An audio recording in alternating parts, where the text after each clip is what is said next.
Faith for Today with Colin Urquhart and Julia Fisher.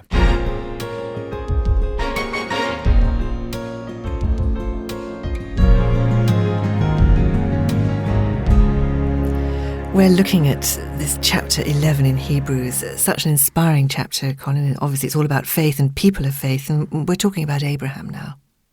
In verse 11, we read, "By faith Abraham, even though he was past age and Sarah herself was barren, was enabled to become a father because he considered him faithful who had made the promise." We've got to just do a little bit of thinking here, haven't we? Imagining the scene. Abraham and Sarah are in their mid-70s. And Sarah has been barren, unable to have children. So you would think, right, mid-70s, that's it, impossible.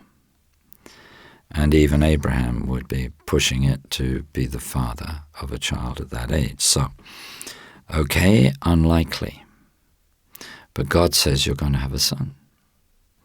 The longing and desire of your heart is going to be fulfilled. Now, for the next 25 years, they're getting older and older and older. And therefore, the miracle gets less and less likely. In fact, it was unlikely at the beginning. It becomes seemingly more impossible. So much so you would say, did we really hear God? I mean, I heard him when I'm 75, I'm now 95. Did we imagine and nothing's this? happening. Was this just wishful thinking? Was it God? Except Abraham knew the voice of God. Because he'd heard God saying, get up and go, and he left his country and went, as we saw yesterday. Then when he's 99, God says to Abraham, get ready, it's about to happen. So, you can just imagine, well, you shouldn't imagine too much, but Abraham looks at Sarah. And at that age, you don't look as if you're at the childbearing age, do you?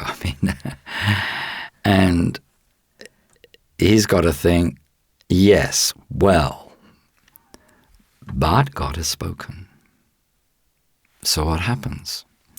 The following year, Isaac was duly born. So, nothing is impossible with God. And why? Well, the scripture says here in verse 11, because he considered him faithful who had made the promise. Do you remember what we were seeing earlier in the week? That to believe God, to trust God, is to believe that he is who he is, which is the faithful one, and that he is the rewarder of those who trust him. Now, it's clear if we go back to the Old Testament scriptures, that at times Abraham wavered a little bit, and Sarah even tried to help by suggesting, well, why don't you have a child by my servant? But of course, that was not the promise of God. So he did have a child by the servant, Ishmael, but God's promise was that he would have a child with Sarah, and that was going to be the child of promise, Isaac.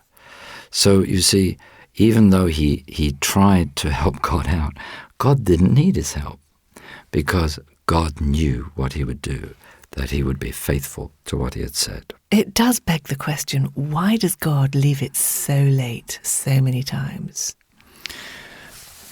There's a verse, isn't there, in Scripture which says to us, the testing of our faith proves that it's genuine. Now, Abraham is going to be the father of many nations. So for that to be the case, God needed someone with great faith, really. I mean, with a faith that was tested. And we're reading about Abraham now, aren't we? Thousands of years after he existed. And God used this man as an inspiration, as a model of faith to the millions and millions, both of Jewish and Christian believers ever since. Why?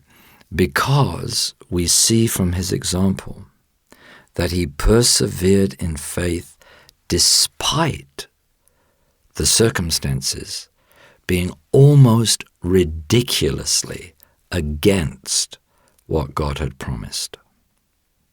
So this speaks to us of the faithfulness of God to his word and promises, but also of the power and effectiveness of persevering faith.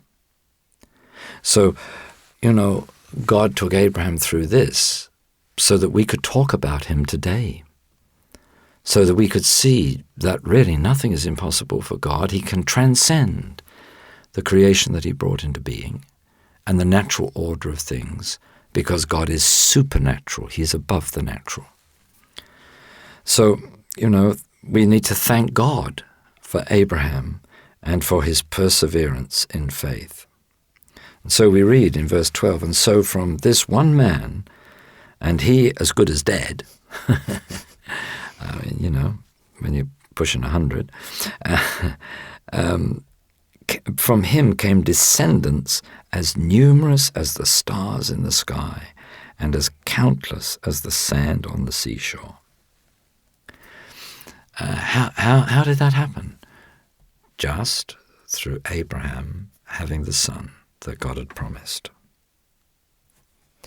Do you think this begs another question, Colin, that how many times do we give up, we shrink back, as we heard the other day, and so therefore do not see what we might see if we had just kept going and kept the faith, kept our faith? Well, look at verse 13. I love this verse. I found that pastorally this is such a strength. All these people, all that have been referred to so far, these people of faith, all these people were still living by faith when they died. Now, sometimes people say to me, I've got such faith. And I say to them, where have you got it? Does it itch? Because to me that's almost a meaningless statement. Because faith is a way of life. Your trust and confidence in God is a way of life. You don't just trust God for a particular objective because that's what you're praying about. But faith is really a relationship of trust with God.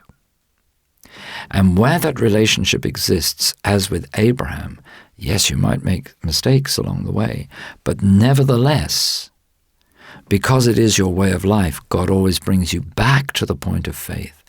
And because it's a way of life, you're still living by faith, even when you come to your deathbed. So, even when we've been talking, haven't we, about what happens when somebody dear to you dies, and you've been praying for their healing. I always believe the important thing is that everybody concerned is going by faith right to the very end. You can't do anything more than that. And if God takes someone to be with himself, then okay, one has to accept that. But the point is that we are persevering in faith, that faith is a way of life. But I really believe, because I've been preaching and living this and seeing it in people all around me all through my life, that a people of faith like that sometimes will have horrendous circumstances that they have to face, real challenges to their faith, when unexpected things happen, and yet what you see is that because faith is their way of life, they come through it. They don't fall apart. They don't give up on God. And they realize that God doesn't give up on them either. But they see that in the faithfulness of God, He sort of carries them through. They walk through the fire, but they're not burned. The waters may seem to sort of come over them, but they're not drowned. They pass through. They're brought through. That's the life of faith. And I believe that's what God is calling us to. Jesus didn't tell us everything would be easy. He said, in the world you will have tribulation, because we're living in a fallen creation, and you don't need me to say how many problems there are in the world around us today. But He said, but be of good courage. I have overcome the world. And if we read the letters to the churches in Revelation chapter 2 and 3, at the end of each of those letters, the Spirit says, he who overcomes will inherit the crown of life, and all the other promises. And it's in the midst of all the tribulation that exists in the world that God, by His grace, enables us to overcome when we live lives of trust in Him, and when we persevere in that faith, because it's a way of life.